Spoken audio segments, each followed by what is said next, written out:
ICC bilang awa sa mga taong nagpapakita ng pagsisisi sa kanilang nagawang kasalanan.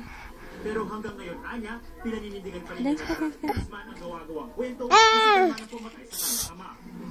Lahat makita nga pinagbago, pinagsisiyan ng kasalanan. Nandun po sa pasakaroon sa pag-agrat ng pagod sa tinatawag ng degree of civic.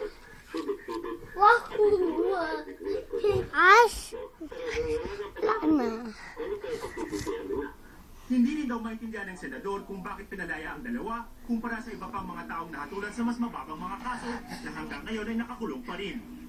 Matapos sa mga pagpapalagay, nakasama na ni Natalan at ni Guzman ang kanilang pamilya sa pansamantala nilang panginguluyan sa tanggapan ng Public Attorney's Office sa Quezon City. Mayroon pa akong kasamaan nga hindi pa lumaya. Kaya medyo Ako na magpapano kay Gabi. Ako na mag-ano kay Gabi.